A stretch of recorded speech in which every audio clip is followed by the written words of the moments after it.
Hello friends, मैं सुरुचि BPSC Gurukul 1 में आपका स्वागत करती हूँ। फ्रेंड्स, आज हम देखेंगे बिहार एटलस है जो महेश कुमार बर्नवाल का है। फ्रेंड्स, उसका देखेंगे वीडियो नंबर 2। इससे पहले एक वीडियो में अपलोड कर चुकी हूँ जिसमें बिहार का परिचय और बाकी सब था, उसमें आप जा करके देख लीजिएगा प्लेलिस्ट पे। और ये आज मैं देख रही हूँ बिहार में नदियाँ, जो कि काफ़ी इंपॉर्टेंट है। एग्जाम में हर बार एग्जाम में ये पूछता है बिहार की नदियाँ, तो उससे हम देख लेंगे। ये हॉट टॉपिक है फ्रेंड्स, ध्यान रखेंगे, ठीक है। और ये फ्रेंड्स, चैनल पे अगर नए हैं तो चैनल को सब्सक्राइब कर लीजिएगा और लाइक करिए, शेयर कीजिए, ठीक है। और फ्रेंड्स, हमारे चैनल पे ना टेस्ट सीरीज भी चल रहे हैं, जैसे कि आधार टेस्ट सीरीज, जुनून टेस्ट सीरीज जो एडुटेरिया का था, परफेक्शन आईएएस का टेस्ट सीरीज जिसमें 20 तक हमारा प्लेलिस्ट में आपको मिल जाएगा, 20 सेट तक, और खान ग्लोबल स्टडी का, और एक परम आईएएस का, और साथ ही साथ जो एसडीएम राहुल सिन्हा का है ना, उनका भी टेस्ट सीरीज मिल जाएगा। और आज मैं जो मिशन 50 है उसका टेस्ट सीरीज अपलोड करूंगी, ठीक है।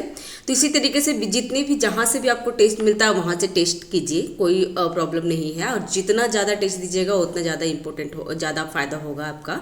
और करंट अफेयर में एडुटेरिया का करंट अफेयर जो करंट कॉन्सेप्ट करके आता है जनवरी टू जुलाई, हमारे प्लेलिस्ट में मिल जाएगा। और अभी वार्षिकी आया हुआ उसमें भी कुछ वीडियो आपको हमारे प्लेलिस्ट में मिल जाएगा, तो जाकर के चेक कर लेंगे। तो चलिए स्टार्ट करते हैं। बिहार में नदियाँ, ठीक है।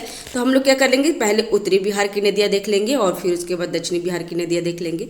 और देखिए ये क्या है, तो यहाँ पे ना गंगा नदी है, ठीक है। ये देखिए गंगा नदी जाती है जो बिहार को बराबर 2 भागों में बांट देती है। और यहाँ पे है घाघरा और सरयुग नदी, जिसे घाघरा को ही सरयुग नदी कहते हैं फ्रेंड्स। और ये उसका उद्गम स्थल कहाँ है, तो नामपाल नेपाल में। और संगम स्थल कहाँ है, तो छपरा के निकट गंगा में ये संगम गंगा जी में मिल जाते हैं, देखिए यहाँ पे।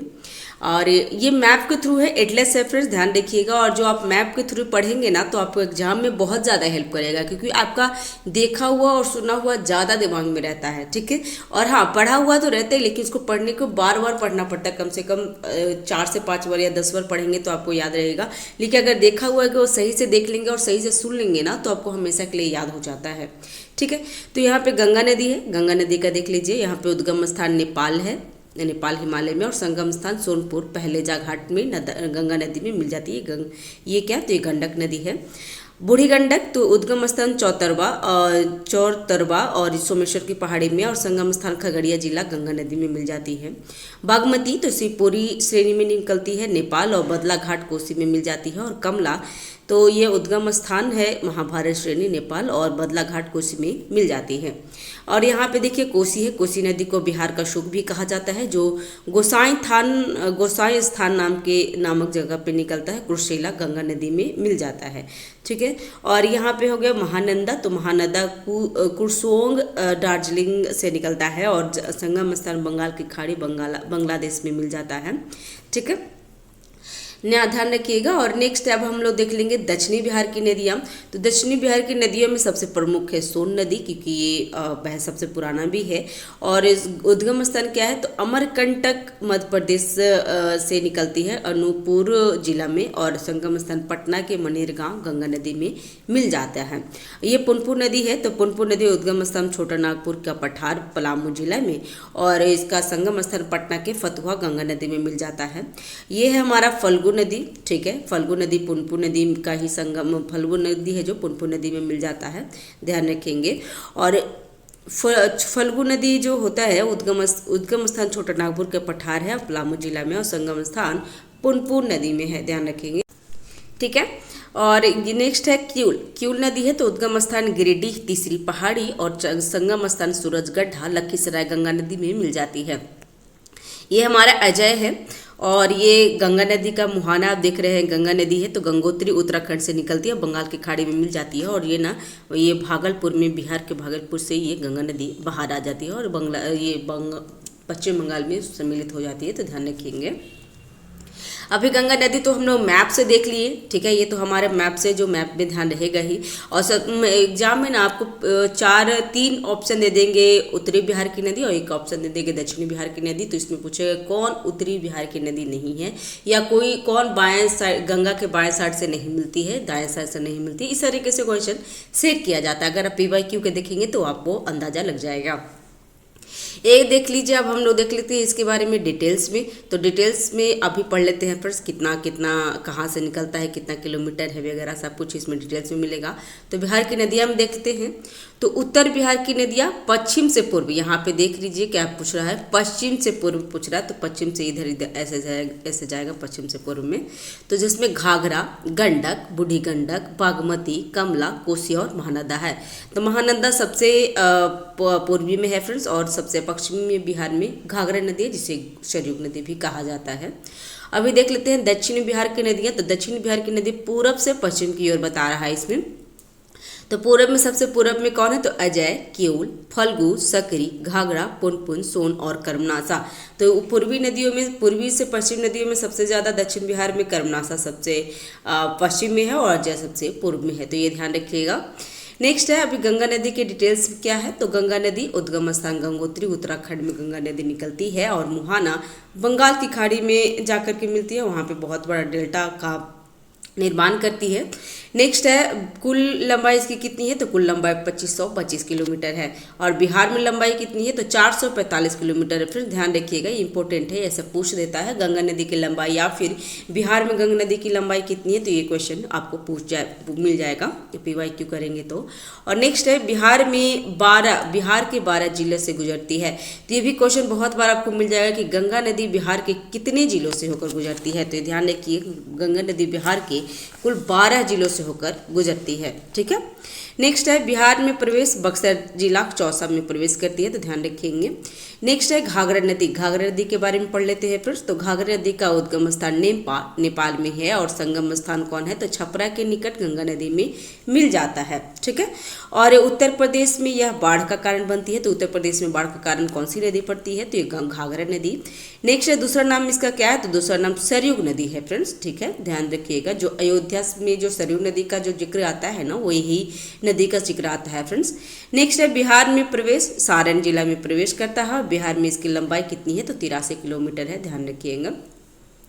नेक्स्ट है गंडक नदी के बारे में। तो गंडक नदी नेपाल हिमालय से निकलती है और ये संगम स्थान इसका कहाँ है, तो सोनपुर पहलेजा घाट में गंडक नदी मिल जाती है। तो ध्यान रखिए कहाँ पे, तो पहलेजा घाट, ये क्वेश्चन पूछता है। नेक्स्ट है पुराना नाम क्या है, तो इसका सदानीरा। तो गंडक को सदानीरा भी कहा जाता है। फिर जब आप प्राचीन भारत का इतिहास पढ़ेंगे या प्राचीन बिहार का इतिहास पढ़ेंगे तो उसमें ये पूछता है, ये जो गंडक नदी है ना, उसको सदानीरा नदी के नाम से जाना जाता है। तो ध्यान रखिएगा। और अन्य नाम क्या है, तो शालिग्राम और नारायणी। जो हम सत्यनारायण भगवान का पूजा करते हैं ना, तो जो शायद नारायण जी रखते हैं, शालिग्राम रखते हैं, वो वही उसी नदी से प्राप्त होता है, इसलिए उसको शालिग्राम नदी या नारायणी नदी भी कहा जाता है। अन्य नाम उसका है गंडक नदी का। वाल्मीकि नगर में बैराज के कारण बाढ़ नहीं आता है और बिहार में प्रवेश पश्चिम चंपारण वाल्मीकि नगर में प्रवेश करता है। नेक्स्ट है बूढ़ी गंडक नदी। तो बूढ़ी गंडक नदी के बारे में देखते हैं। तो उद्गम स्थान कहाँ है, तो चौतरवा सोमेश्वर की पहाड़ी में उद्गम स्थान है। और संगम स्थान कहाँ है, तो खगड़िया जिला गंगा नदी में मिल जाती है और इसकी लंबाई 320 किलोमीटर है और अन्य नाम सिरकाना है। तो ध्यान रखिएगा फ्रेंड्स, सिकराना। नेक्स्ट है बिहार में उद्गम और बिहार में ही समाप्त है, ऐसा बूढ़ी गंडक का है। लेकिन यहाँ पे बोला बिहार में उद्गम और बिहार में समाप्त, लेकिन इसका यहाँ पे बोला सोमेश्वर की चौतरवा सोमेश्वर की पहाड़ी से निकलती है। तो ध्यान रखेंगे। अभी बागमती के बारे में। तो बागमती नदी उद्गम स्थान शिवपुरी श्रेणी नेपाल से निकलती है और संगम स्थान बदला घाट कोसी नदी में मिल जाता है और इसकी लंबाई 589 किलोमीटर है। तो ध्यान रखिएगा। नेक्स्ट है कमला नदी। तो कमला नदी उद्गम स्थान महाभारत श्रेणी नेपाल में और संगम स्थान कहाँ है, तो बदला घाट कोसी में मिल जाता है। कोसी नदी तो उद्गम स्थान गोसाईनाथ नामक स्थान पे है और संगम स्थान कहाँ है, तो कुर्सेला गंगा नदी में मिल जाता है। इसे बिहार का शोक कहा जाता है। तो ये बहुत बार पूछा है, फिर ध्यान रखिएगा कि बिहार का शोक किस नदी को कहा जाता है, तो बिहार के शोक कोसी नदी को कहा जाता है, ध्यान रखिएगा फ्रेंड्स। और बिहार में प्रवेश सीतामढ़ी जिले में, तो ये फ्रेंड्स एक गलत है, सीतामढ़ी जिले में बिहार के जिला सीतामढ़ी में प्रवेश नहीं करता है, ये सुपौल में प्रवेश करता है फ्रेंड्स, ध्यान रखिएगा। तो ये कोई भी बुक आप उठा के अभी देख लेंगे फिलहाल के डेट में, कोई भी टेस्ट सीरीज या कोई भी बुक या फिर कोई भी मैगजीन देख लेंगे ना, उसमें एरर होगा ही होगा, फिक्स है, एरर मिल जाता है फ्रेंड्स, एक दो गलत मिलता ही है। हम देखें इतने सारे टेस्ट में करवा रही हूँ, एक टेस्ट में कम से कम 4 से 5 क्वेश्चन का सोल्यूशन गलत रहता है। अभी इसमें देख लीजिएगा तो इसमें भी गलत रहेगा, और जो भी है ना, हमें तो अभी फील हो रहा है कि जितने भी क्वेश्चन रहते हैं इसमें एक दो गलत क्वेश्चन दे ही देता है। और उत्तरी बिहार की सबसे लंबी नदी है, ये 120 किलोमीटर है, जो कोसी नदी है, ध्यान रखेंगे।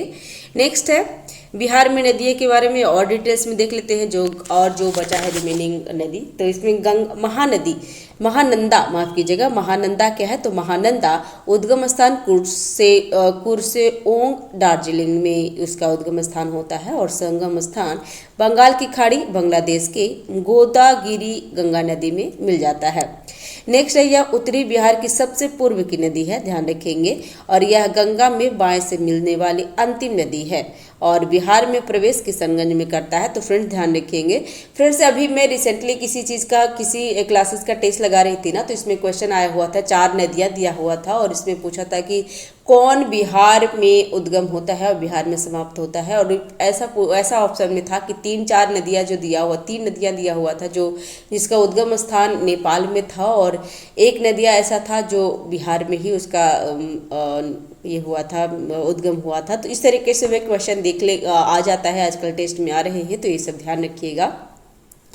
नेक्स्ट है सोन नदी का उद्गम स्थान, ये दक्षिणी बिहार की नदियां हैं, फिर सब ध्यान रखिएगा। तो सोन नदी का उद्गम स्थान अमरकंटक की पहाड़ी मध्य प्रदेश के अनूपपुर जिला में होता है, और संगम स्थान पटना के मनेर गांव में गंगा नदी में मिल जाता है। तो ध्यान रखिएगा, गंगा की दक्षिणी सहायक नदियों में से इसकी लंबाई सबसे अधिक है, कितना है, तो 760 किलोमीटर है, ध्यान रखिएगा फ्रेंड्स। ये सोन नदी का बिहार में प्रवेश रोहतास जिले में प्रवेश करती है। नेक्स्ट है पुनपुन नदी, तो पुनपुन नदी उद्गम स्थान छोटा नागपुर का पठार पलामू जिला में है, और संगम स्थान तो पटना के फतुहा में मिल जाता है, ध्यान रखिएगा। तो इसके गंगा नदी में मिल जाता है पटना में, और इसका इंपॉर्टेंट है फ्रेंड्स, क्वेश्चन पूछा हुआ है। नेक्स्ट है फल्गु नदी, तो फल्गु नदी उद्गम स्थान छोटा नागपुर का पठार है पलामू जिला में, और संगम स्थान पुनपुन नदी है, इसकी मुख्य धारा निरंजना नदी कहलाती है, जो बोध गया के पास मोहना नदी से मिलती है। और जो आप अगर हिस्ट्री पढ़े होंगे तो जो भगवान बुद्ध है ना, उनका जो ज्ञान प्राप्त हुआ है निरंजना नदी के किनारे हुआ है, यही फल्गु नदी का ही मुख्य धारा है, तो ध्यान रखिएगा। नेक्स्ट है किऊल नदी उद्गम स्थान गिरिडीह तीसरी पहाड़ी से होता है, और संगम स्थान सूरजगढ़ ढाल लखीसराय गंगा नदी में मिल जाता है। बिहार में प्रवेश जमुई जिले में करती है, तो ये ध्यान रखिएगा।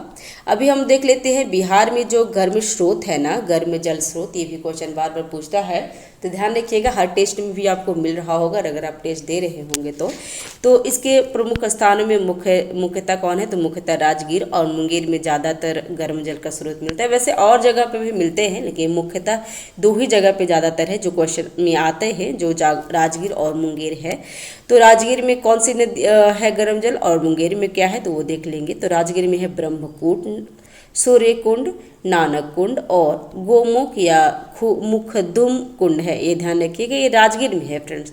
और ये मुंगेर में सीता कुंड, रामेश्वर कुंड, लक्ष्मण कुंड और ऋषि कुंड, तो ये है मुंगेर में। तो आपको एक थोड़ी सी बता देती हूँ फ्रेंड्स कि जो रामायण से रिलेटेड है ना, ऐसे करके याद कर लीजिएगा कि जो रामायण से रिलेटेड जो पात्र हैं, जैसे कि राम है, सीता है, लक्ष्मण है, ऋषि जी हैं, ये सब रामायण से जो मुंगेर से संबंधित रखते हैं। इस तरीके से याद रखेंगे ना, तो आपको कभी भी जैसे 4 ऑप्शन दे देगा, ऐसे इसमें लिख देगा कि ब्रह्मकुंड, सूर्य कुंड, नानक कुंड और रामेश्वर कुंड में कौन से है जो राजगीर में नहीं है, तो आपको रामेश्वर कुंड राजगीर में नहीं है, इस तरीके से ऑप्शन में आ जाता है। तो ध्यान रखिएगा, जो राम से जो संबंधित, रामायण जो संबंधित पात्र है ना, उनका नाम है जो मुंगेर से संबंधित है, ये ध्यान रखिएगा। इस तरीके से याद कर लेंगे, हमें तो याद करने से मतलब है, एग्जाम में इसको टिक करने से मतलब है ना। राजगीर में यह यहाँ पर कुंड का ताप क्या है, तो ताप वर्ष भर में 70 डिग्री सेल्सियस से अधिक रहता है, जो बहुत ज़्यादा हीटेड रहता है फ्रेंड्स। आप जाएंगे ना तो ऐसे लगेगा, जो ये गोमुख वाला है ना, उसमें लगेगा कैसे तो उबला हुआ पानी में आप बैठ रहे हो, इस तरीके से फील होता है। मैं गई हूँ वहाँ पे। नेक्स्ट है मुंगेर। तो मुंगेर में यहाँ पर कुंड का ताप वर्ष भर 58 डिग्री सेल्सियस से अधिक रहता है, ध्यान रखिएगा। और इनके अतिरिक्त भी बिहार राज्य में अन्य के गर्म कुंड विद्यमान है, लेकिन उसका उतना क्वेश्चन पूछता नहीं है, तो इसलिए उतना ध्यान मत रखिए। दो जगह पे ध्यान रखिए, राजगीर और मुंगेर। नेक्स्ट है बिहार में बाढ़। बाढ़ के बारे में देख लेते हैं। तो बिहार की कुल भौगोलिक क्षेत्रफल का 2/3 बाढ़ से प्रभावित है, और बिहार के उत्तरी भाग में हिमालय से निकलने वाली नदियां बाढ़ का मुख्य कारण है। ठीक है, कि वो हमेशा आते रहता है, तो वो मुख्य कारण। जैसे कि अभी उत्तरी बिहार की नदी में कोसी आपने देखा, तो कोसी को बिहार का शोक माना जाता है, क्योंकि उसमें बहुत ज़्यादा बाढ़ आते हैं। वहीं दक्षिणी भाग में वर्षा होने के कारण नदियाँ बाढ़ का कारण बनती है। तो दक्षिणी भाग में से वर्षा के कारण, वर्षा के टाइम में ही बाढ़ आता है, वैसे नॉर्मल नहीं आता है, ध्यान रखेंगे। कोसी नदी कोसी नदी को बिहार का शोक कहा जाता है। ये बहुत बार आपको मिल जाएगा, ध्यान रखिएगा। और वर्ष 1975 में पटना में बाढ़ के बाद गंगा तट का निर्माण हुआ है, ध्यान रखेंगे। और भारत के कुल बाढ़ का क्षेत्रफल कितना है, तो ये भी क्वेश्चन पूछ सकता है, ध्यान रखिएगा। तो 17.2% है। और ये अपना मेंस में भी ये सब लिख सकते हैं फ्रेंड्स। मेंस में ये पूछता है कि बिहार में जो औद्योगिक है ये नहीं क्यों हो रहा है, या बिहार में नदी से जो आती है, नदी से जो बाढ़ आते हैं उसकी समस्या का निदान कैसे करेंगे, इस तरीके से क्वेश्चन आता है ना। तो आप उसमें ये सब जो है डेटा है ना, आप लग सकते हैं। जैसे कि बिहार का कुल भाग का क्षेत्रफल कितना है, तो 17.2% भाग में बिहार में है। बिहार की शोक नदियाँ कोसी नदी को कहा जाता है। इस तरीके डेट आप रखेंगे, और डेट रखने के बाद आप डिटेल्स में कुछ लिखेंगे ना, तो आपको मार्क्स बहुत ज़्यादा अच्छा मिलता है। ठीक है, तो यहाँ देखिए बिहार में अधिकतम बाढ़ प्रभावित क्षेत्र कौन कौन सा है। तो ये जो मैप बना हुआ है ना, ये जो देखिए ये मैप बना हुआ है, ये बिहार में ज़्यादातर बाढ़ का क्षेत्र है, ध्यान रखिएगा। आप मैप से आप पढ़ेंगे ना, तो आपको ज़्यादा हमेशा के लिए ध्यान में रहेगा। और जैसे ही क्वेश्चन आता है ना, तो क्लिक करता है। अगर कोई अदर, मान लीजिए कि बाढ़ का क्षेत्र ये है, और दरभंगा को हटाकर या सुपौल को हटाकर के आपको औरंगाबाद डाल देगा, तो दिमाग में तो आएगा ना कि नहीं, ये मैप बाढ़ वाले क्षेत्र में औरंगाबाद नहीं आता है। तो इस तरीके से ना मैप से पढ़ेंगे तो आपको इस तरीके से हमेशा याद हो जाएगा। ठीक है, तो इतनी सारे क्षेत्र है जो बाढ़ से संबंधित है, फिर ध्यान रखेंगे। नेक्स्ट है बिहार में नदी परियोजना देख लेते हैं। ये भी क्वेश्चन पूछता है। तो नदी परियोजना, ये तो हम नदी देख ही लिए हैं कि घाघरा को सरयू नदी कहते हैं, जो यहाँ से ऐसे जाते हैं। गंडक नदी ये है, बूढ़ी गंडक ये है, बागमती, कमला, कोसी, जो कोसी का जो मैप है यहाँ पे रह गया है, कोसी और महानंदा है। ठीक है, ध्यान रखेंगे। और ये कर्मनासा, और ये गंगा नदी है, कर्मनासा नदी जो दक्षिण से जाती है। और ये सोन नदी, यहाँ पे पुनपुन नदी, फल्गु नदी जो पुनपुन नदी में मिलता है, और एक किउल और अजय नदी है। ठीक है, और यहाँ पे अब हम लोग देख लेते हैं गंडक नदी का। तो गंडक परियोजना जो होता है तो 1959 में हुआ है, और ये पूर्वी त्रिवेणी नहर और पश्चिमी त्रिवेणी नहर भी दो में डिवाइड है। कोसी परियोजना जो 1954 में पूर्वी कोसी नहर, पश्चिमी कोसी नहर और राजपुर नहर में डिवाइड है। तो ये ध्यान रखिएगा। पूर्वी कोसी, पश्चिमी कोसी कम पूछता है, राजपुर नहर ज़्यादा पूछेगा, क्योंकि राजपुर नहर, जैसे कोसी तो पूछा तो कोसी तो समझ में आ जाएगा ना, इसीलिए राजपुर नहर के बारे में पूछेगा कि राजपुर नहर किस नदी पे बना हुआ है, किस नदी का परियोजना है। तो ये कोसी नदी का परियोजना है, ये ध्यान रखेंगे।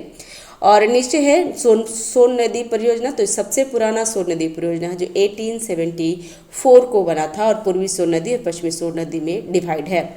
यहाँ पे है पुनपुन बैराज जो हमीदनगर औरंगाबाद में है, तो ध्यान रखेंगे फ्रेंड्स।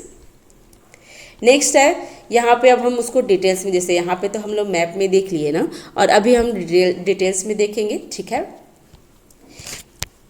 तो बिहार में नदी परियोजना में डिटेल्स में क्या है, तो सोन नदी परियोजना, तो यह सोन नदी पर स्थित है, और इसकी कुल लंबाई कितनी है, तो 13 की लंबाई है, 130 किलोमीटर है। यह भारत की सबसे पुरानी नदी परियोजना है। तो ये ध्यान रखिएगा, सोन नदी भारत की सबसे पुरानी नदी परियोजना है, जो 1874 का है। इससे 2 नहर निकलती है। ठीक है, नेक्स्ट है कौन, तो पहला पूर्वी सोन नहर और दूसरा पश्चिमी सोन नहर। तो पूर्वी सोन नहर में क्या है, तो प्रभावित जिला कौन कौन है, तो औरंगाबाद, अरवल, गया और जहानाबाद। और दूसरी पश्चिमी सोन नहर से प्रभावित जिला कौन कौन है, तो रोहतास, भोजपुर और बक्सर है। ध्यान रखेंगे फ्रेंड्स। नेक्स्ट है कोसी परियोजना। तो कोसी परियोजना जो 1954 में भारत और नेपाल के मध्य शुरू हुई थी और 1965 में बनकर तैयार हुआ है, ये ध्यान रखिएगा। और इसमें 3 नहर निकली है, ठीक है। कौन कौन 3 नहर है, तो पहला पूर्वी सोन नहर, दूसरा पश्चिमी सोन नहर और तीसरा है राजपुर नहर, जो भी हमने देख लिए थे मैप में। प्रभावित क्षेत्र क्या है, तो हनुमान नगर के पूर्वी क्षेत्र, हनुमान नगर के पश्चिमी क्षेत्र और प्रभावित हनुमान नगर के पूर्वी क्षेत्र है, तो ये ध्यान रखिएगा। नेक्स्ट है यहाँ पे गंडक परियोजना। तो गंडक परियोजना यह भारत और नेपाल की संयुक्त परियोजना है। ध्यान रखिए, गंडक परियोजना भारत और नेपाल की संयुक्त परियोजना है और इससे बिहार, उत्तर प्रदेश और नेपाल को लाभ पहुंचेगा। पूर्वी त्रिवेणी नहर, पश्चिमी त्रिवेणी नहर इससे निकलती है और भैंसा लोटा नामक स्थान पर 900 मीटर लंबे बैराज का निर्माण करती है। ध्यान रखिएगा। अब उत्तरी कोयल नदी है। तो उत्तरी कोयल नदी यह एक अंतर्राज्यीय परियोजना है जो बिहार और झारखंड से संबंधित है और कोयल नदी सोन नदी की सहायक नदी है। तो ये भी क्वेश्चन पूछा है और प्रीवियस से अब 68 में अगर देखेंगे ना, तो ये भी पूछा 68 या 69 में पूछा था और इससे पहले भी पूछा है कि उत्तरी कोयल नदी किसकी सहायक नदी है। तो उत्तरी कोयल नदी सोन नदी की सहायक नदी है। यहाँ पे सिर्फ कोयल लिखा है लेकिन कोयल नहीं, उत्तरी कोयल नदी है फ्रेंड्स, ध्यान रखिएगा। और पलामू जिला। तो पलामू जिला में स्थित मंडल डैम का उद्घाटन प्रधानमंत्री नरेंद्र मोदी ने 2019 में किए थे। तो ये इसलिए हॉट हो गया था और इसे क्वेश्चन पूछ लिया था, ध्यान रखिएगा, ठीक है। और ये हमारा नदी का ना पूरा वीडियो कंप्लीट होता है। तो ध्यान रखेंगे फ्रेंड्स, अगर चैनल पे नए हैं तो चैनल को सब्सक्राइब कर लीजिएगा और हमारे वीडियो से आपको थोड़ा सा भी हेल्प मिलता है तो चैनल को सब्सक्राइब कीजिए, दोस्तों के साथ शेयर जरूर करें फ्रेंड्स, ठीक है। और एक क्वेश्चन और भी आता है फ्रेंड्स जो बहुत बार पूछता है क्वेश्चन कि उत्तर प्रदेश से हमारा जो बिहार में जो नदियाँ प्रवेश करती है ना, उत्तर प्रदेश से कौन सीमा रेखा बनाती है।